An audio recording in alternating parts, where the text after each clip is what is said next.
rough go of it for Pittsburgh between the suspensions, injuries, and lackluster defense. Over the weekend, the Bills quarterbacks combined to complete 30 of 33 passes for 386 yards and 3 touchdowns in a 43-19 win over the Steelers. In case you didn't know, Tyrod Taylor named the starting quarterback there.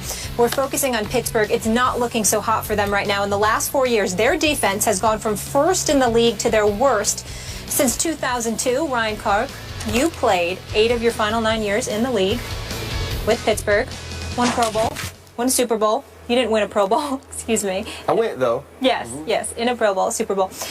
Will the Steelers make the playoffs? This hurts me, Skip. I'm really trying to get away from my heart.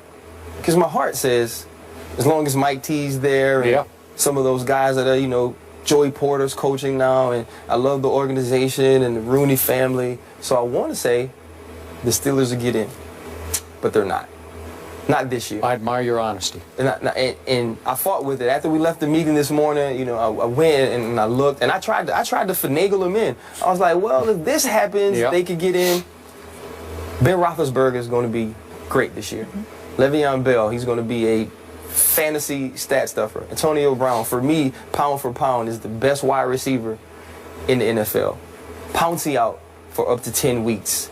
You lose Troy, you lose Ike, and I know people are talking about the way that they weren't playing well, and I get that. They were still, you know, ranked in the high teens last year defensively, Brett Kiesel, but you've lost all that leadership on defense, and then you lose the head man in Dick LeBeau.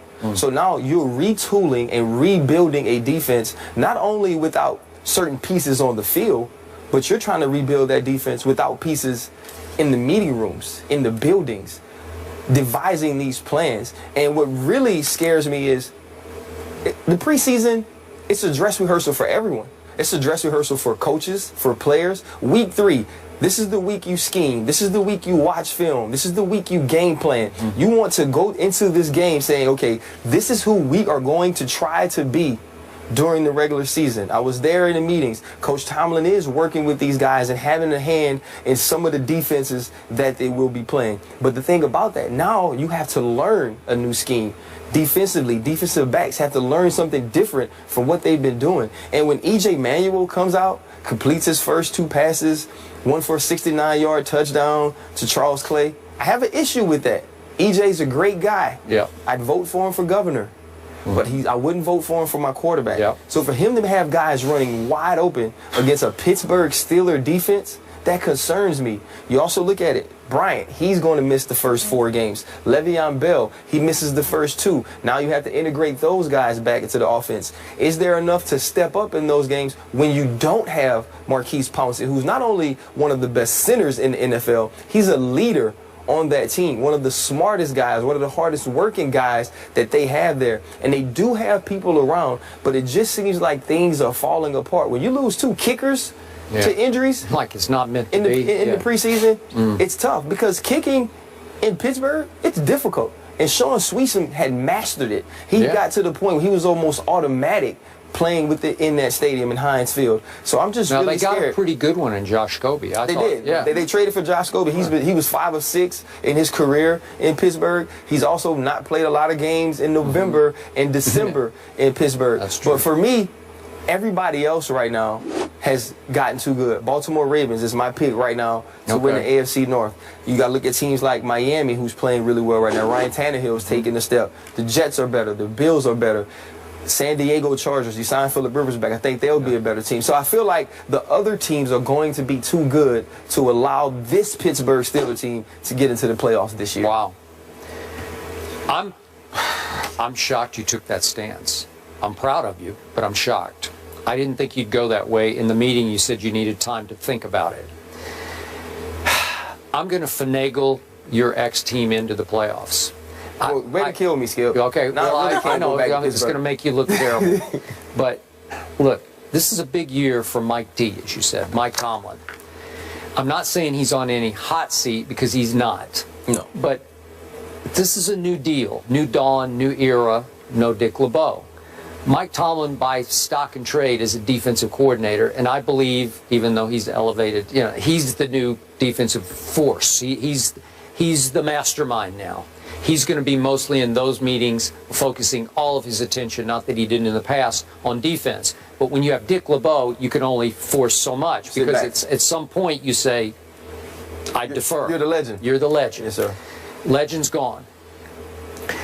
The offense is going to be just fine. I realize no Le'Veon, no Martavis for X games, but they will come back. And D'Angelo Williams is still pretty good. And I know he's just a kid, but Sammy Coates is pretty good. I liked him a lot in college at Auburn. He made big plays in big games, and he's going to be called upon to step up a little quicker here, but I think he will. And Antonio is just flat out, he's just that guy. And he will be that guy. Now, he's got more pressure on him in the first couple of games, but that's okay. The offense is going to be top 3 in the league. So it comes back to defense. I think they had one of those nights that went from bad to worse, and it is because of a new scheme. And once it went south, it went all the way south on dress rehearsal night. I'm not going to take that game to my bank yet, because I still think there's enough talent left on defense. Hayward, Tuitt, and Timmons, and James Harrison's still there and got some pop left in him. And definitely Shamarko Thomas stepping in for Troy. He's a flat-out baller. Is he? I don't know much about him. Yeah, so the pieces player-wise are there physically. I just How about William Gay and Cortez Allen at the corners? I don't know enough about them. At the corner, William Gay took a huge step last year, had 3 interception returns for touchdowns. I think he's finally stepped into that leadership role there. Antoine Blake, I think, will be a guy who plays more than Cortez Allen, because he got his opportunity last year. Still, with those guys learning a new system, and they, as good as they played last year, they still were the corners, they still were 18th. Lawrence Timmons has a little injury last week. That also has something to do with the way that they played against the Buffalo Bills. I just think with changing the scheme, with changing the coach, Keith Butler in his first year calling plays in Pittsburgh, and having to go in and call plays differently than what you've seen your last 7-8 years in Pittsburgh, I just think it's going to be a tough transition. And the loss of Marquise Pouncey for that long is huge. It's still huge. I don't disagree. To this day, I believe we win the Super Bowl if Marquise Pouncey plays against the Green Bay Packers. Wow. He was that integral to the team. He was that important. He did that much as a rookie, and it's only increased year by year. So it's not me knocking the Pittsburgh Steelers and saying that they don't have good players, because they do. They probably have better players overall as a team than we had in some of the years that we went to Super Bowls or won the AFC North. I just don't know if the puzzle pieces fit together right now to make this a playoff team and what I think is going to be a highly competitive AFC North and also AFC division as a whole. I believe the division has gotten better. Top to bottom. To make the playoffs, they might have to win this division. And that would require me to pick them to win this division to make the playoffs. And that what you're doing? I'm there at this moment, but I reserve the right to change my opening day. I've heard that before on this show. So Skip has them barely in. Ryan not going with his heart, and he's saying barely out. Question marks with the Steelers. My question mark, do I take Le'Veon Bell with the 2nd pick in the draft, even though he's suspended? You take him whenever you can. Okay. Also, question marks with the Buckeyes, who play Monday. They have still not named a starting quarterback. What's going on at The Ohio State University? We'll tell you in just a few.